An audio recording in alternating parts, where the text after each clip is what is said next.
Isang mapagpalang umaga po sa ating lahat. Muli ako si Mieta Spushan and welcome to our daily devotion with Pastor Russell Ocampo. And today, this is the last topic for this series, which is the church is empowered by the Spirit. And our scripture is all about Acts chapter 1 verse 8. NI version. But you will receive power when the Holy Spirit comes on you, and you will be my witnesses in Jerusalem and in all Judeas and Samaria and to the ends of the earth. So, tungkol saan nga ba tong verse na ito? So, ang verse na ito ay nagpapakita ng pangako ni Jesus sa kanyang mga alagad na sila ay tatanggap ng kapangyarihan mula sa banal na Espiritu. So, ang Espiritu ang nagbibigay ng lakas at kakayahan upang maipangaral ang Ebanghelyo sa buong mundo. Ito rin ang nagsisiguro na ang misyon ng simbahan ay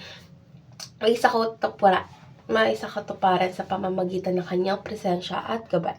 So ngayon dadako na tayo sa ating teaching. So yung first teaching is the Spirit is the life of the body of Christ. So ang banal na Espiritu ang nagbibigay buhay at nagbubuklod sa simbahan bilang katawan ni Kristo. So siya ang pinagmula ng direksyon, kagalingan at pagkakaisa sa pananampalataya. Second is the Spirit gives power to the church. So, ang kapangyarihan ng Espiritu Santo ay nagpapalakas sa simbahan na harapin ang mga hamon at pagtagumpay sa pagpapalaganap ng Ebanghelyo. So, walang gawain ang magiging matagumpay ng walang kanyang tulong.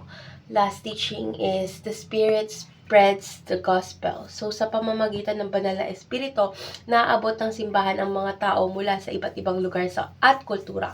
Siya ang nagbubukas ng mga puso at isipan upang tanggapin si Kristo bilang tagapagligtas. Ngayon, dadako na tayo sa ating application. So, yung first application is be a powerful witness for the Lord. So, dapat tayo maging matapang sa pagbabahagi ng Ebanghelyo sa pamamagitan ng salita at gawa. Hayaan natin na ang Espiritu na ang magbigay ng karunungan at lakas upang maging epektibong saksi. Second is ask for the Spirit's empowerment. So, dapat tayo laging humingi ng kapangyarihan at patubay mula sa banal na Espiritu sa lahat ng ating gagawin, lalo na sa paglilingkod at pagpapahayag ng pananampalataya. So, last application is be an instrument of the Spirit today. So, dapat maging bukas sa mga pagkakataong gamitin ka na Espiritu sa anumang paraan upang maipakita ang kanyang pag-ibig at kapangyarihan sa iba.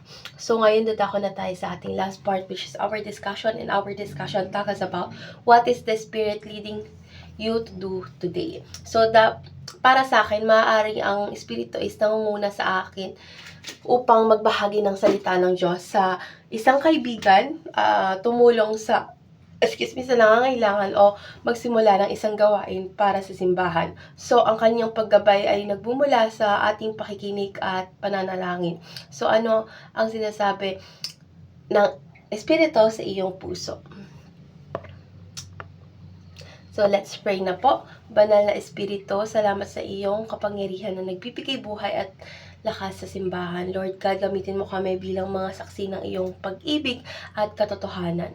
Gabayan mo kami sa aming mga desisyon at gawain ngayon. Lord God, naway ang aming buhay ay magbigay papuri sa iyo. Sa ngalan ni Jesus, Amen.